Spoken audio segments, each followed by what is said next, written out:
On ressent beaucoup l'influence que Gravity Falls a eu dans la série, et pour cause, Dania Terrace a travaillé sur quelques épisodes de Gravity Falls aux côtés de Bradley, le créateur d'Amphibia. On ressent beaucoup cette soif de mystère dans ce monde, et c'est pour cela que nous allons voir ensemble une rétrospective complète de la saison 1 de Luz Houseville. La série raconte l'histoire de Luz Noceda, une jeune fille vivant dans le Massachusetts aux États-Unis. Elle est excentrique, très créative et aime tout ce qui tourne autour de la fantaisie et l'aventure. Elle est extrêmement appréciée car elle essaie toujours de voir le bon côté des choses tout en cherchant sa place dans ce monde, mais toujours avec une positivité maladive, parfois la rendant même ridicule dans certaines de ses décisions. Le pilote s'ouvre de la manière suivante. Sa mère veut l'envoyer dans un centre de rééducation, puis après avoir suivi la chouette d'Eda dans le monde des îles bouillantes, un endroit rempli de monstres et de sorciers, elle rencontre Eda, une sorcière qui semble aussi loufoque qu'elle, au premier abord. Au fil de ce premier épisode, il se lie d'amitié, mais aussi avec King, le supposé roi des démons, et surtout Boubou,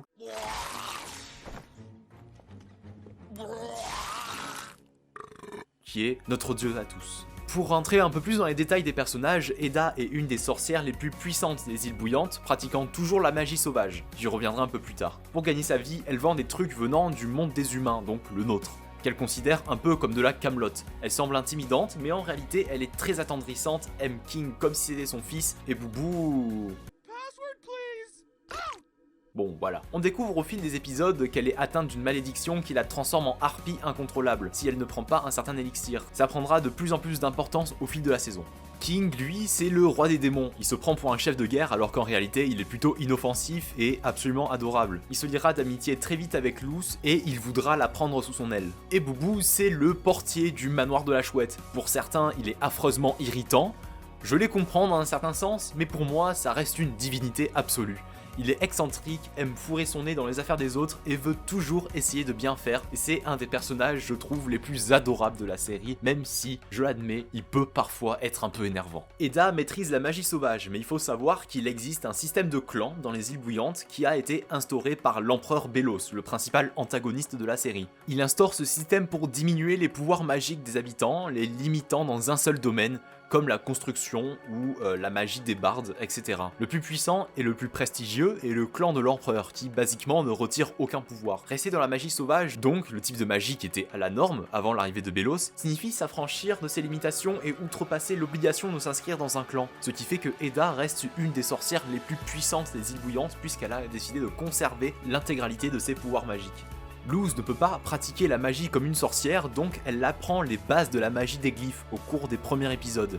C'est une forme, ou plutôt une source de magie ancienne, qui fonctionne indépendamment de celle des sorcières et des sorciers. Elle est donc utilisable par une humaine comme Luz. Elle reconnaîtra des symboles au fil des épisodes qui lui permettront d'étayer son arsenal de sorts. Elle apprendra ensuite que l'on peut les combiner pour les moduler un peu comme on veut. On la voit devenir de plus en plus puissante et de moins en moins maladroite aussi. C'est un caractère développement qui est très développé du côté de Luz pendant la saison 1. Elle ira ensuite apprendre la magie dans l'école d'Exide où elle rencontrera et deviendra amie avec Willow et Gus. Au départ, je pensais qu'ils étaient un peu mis de côté dans la série, que leurs personnages n'étaient pas approfondis à leur juste valeur. En réalité, c'est un peu vrai, mais il faut également reconnaître qu'il y a pas mal d'épisodes où leurs relations avec les habitants des îles bouillantes sont détaillées. Je pense notamment à l'épisode où Luz et Amity entrent dans la tête de Willow pour réparer sa mémoire. Dulce, lui, n'est pas vraiment développé dans la saison 1. Et c'est d'ailleurs bien dommage car je trouve que ce personnage avait beaucoup de potentiel. Amity a démarré comme étant une antagoniste, puis peu à peu a fini par apprécier la présence de Luz. Évidemment, il est impossible de parler de la saison 1 sans parler de ces deux-là. Je sais que beaucoup de personnes ne l'aiment pas, beaucoup de personnes considèrent ce couple comme du pinkwashing, ce que je trouve absolument débile quand on considère que la réalisatrice Dana Terrace a depuis très longtemps défendu le droit LGBT, mais dans sa série, le principal plot n'est pas du tout la relation entre Luz et Amity, bien que ça reste un des subplots importants. Ok, donc maintenant qu'est-ce que j'en pense après avoir vu tout ça ? Eh ben, je trouve que c'est une relation qui est très bien réussie et qui n'est pas romantisée inutilement comme on peut le voir en général dans les médias de divertissement.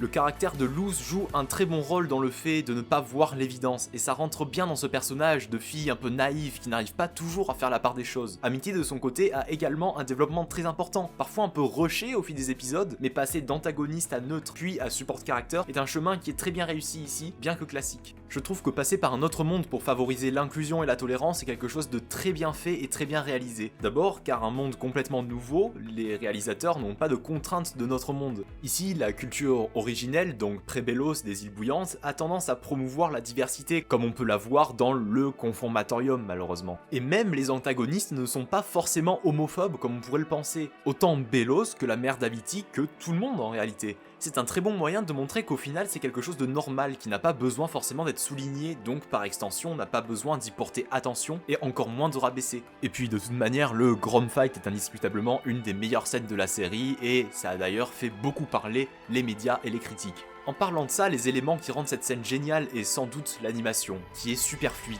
Elle est fluide comme ça, généralement pour appuyer des moments importants comme des scènes de combat, qui ont des animations impressionnantes bien qu'en 2D. Pareil, les musiques sont excellentes, évidemment, c'est TJ Hills qui les a produites, soit le même compositeur que pour Amphibia. Je vous mets d'ailleurs son SoundCloud, où toutes ces musiques sont disponibles dans la description. Et d'ailleurs, dites-moi, vous en commentaire, quelle est votre scène préférée de la saison 1, j'ai bien envie de lire vos opinions là-dessus. Au final, je trouve cette saison très bonne malgré le manque d'intrigue. Comme pour Amphibia, la saison 1 se concentre à décrire le monde des îles bouillantes et son fonctionnement pour ensuite réellement pouvoir s'en servir comme terrain de jeu pour les autres saisons. Par contre, ça ne va pas du tout. Il y a quand même quelque chose qui m'intrigue. Comment est-ce que le smartphone de Luz fait pour capter dans les îles bouillantes? Est-ce que Free ou Bouygues Telecom a quelque chose à nous cacher? Je sais bien que les habitants des îles bouillantes ont leur propre téléphone, leur propre Instagram et certainement donc leur propre connexion internet. J'imagine que nos opérateurs sur Terre ont fait des deals avec des sorciers de cet autre monde, ça expliquerait beaucoup de choses IRL d'ailleurs, mais c'est quand même assez étrange, étant donné que par la suite des saisons, elle n'a plus de connexion, mais bon, j'imagine que c'est pas non plus très grave. Bon, maintenant, passons au final de la saison 1. Au fil de cette saison, nous étions introduits à la sœur d'Eda qui est Lilith. Elles voulaient toutes les deux entrer dans le clan de l'empereur, étant petites, mais il n'y avait qu'une seule place. Lilith, en pensant que sa sœur allait être plus forte qu'elle, a décidé de lui placer une malédiction malgré la complicité qu'il y avait entre elles. Depuis qu'elle est dans le clan de l'empereur, elle s'en veut terriblement et souhaite la guérir à tout prix. En théorie, la seule personne capable de la guérir serait l'empereur, donc Lilith tente désespérément de ramener Leda à l'empereur. Sauf que de son côté, il ne veut pas la guérir comme il l'a promis, mais la pétrifier. C'est une des pires sentences que l'on peut prononcer, et si Lilith échoue à sa tâche, elle sera bannie du clan de l'empereur. Pendant ce temps, en voulant voler les reliques de l'empereur pour guérir Eda, Luz se fait capturer par Lilith. De fil en aiguille, cela mène à un combat super épique entre les deux sœurs avec des scènes animées de manière exceptionnelle. Enfin, regardez-moi ça. C'est impressionnant, les combats font partie des plus grands temps forts de la série. À la fin de ce combat, Eda se transforme en harpie, cette fois de manière permanente en théorie. C'est facilement une des scènes les plus tristes de la série et tous les personnages sont au plus bas. À ce moment, Lilith se rend compte de son erreur et Belos commence à nous faire part d'un certain jour de l'unité et que Eda doit être éliminée. Luz de son côté n'aime pas trop Lilith et la considère comme une traîtresse, ce qui est quand même le cas. En tentant de sauver Eda, Luz lui explique toute l'histoire et à quel point elle s'en veut. Elle a toujours souhaité du bien d'Eda et on se rend compte que ses motivations n'étaient pas de la soumettre à elle ou à l'empereur, mais de la rejoindre après tant d'années et réparer l'erreur qu'elle a fait étant jeune. Elle finit donc par se ranger du côté de Luz. Ensuite, lors du commencement de la pétrification, Luz rencontre l'empereur où elle lui donne le portail vers le monde humain contre la liberté d'Eda. Puis elle le détruit. Luz n'a donc plus aucun moyen de rentrer chez elle. Elle arrête donc la pétrification, par contre sa malédiction la privera de toute magie. Et c'est pour ça que Lilith, pour se faire pardonner et rendre sa malédiction soutenable pour Eda, décide de la partager en se l'infligeant elle-même, faisant moitié-moitié. La fin de la saison se fait sur une dernière scène de l'empereur et un certain personnage déterminant pour la saison 2. En parlant de jour de l'unité, on comprend que ce sera le principal plot de cette saison. Et la saison 2, nous en parlerons dans une prochaine vidéo. Si vous avez des avis sur ce que j'ai pu dire, n'hésitez pas à me le dire en commentaire. Et si vous ne voulez rien rater, vous pouvez toujours vous abonner. Je vous remercie de votre écoute et à très bientôt.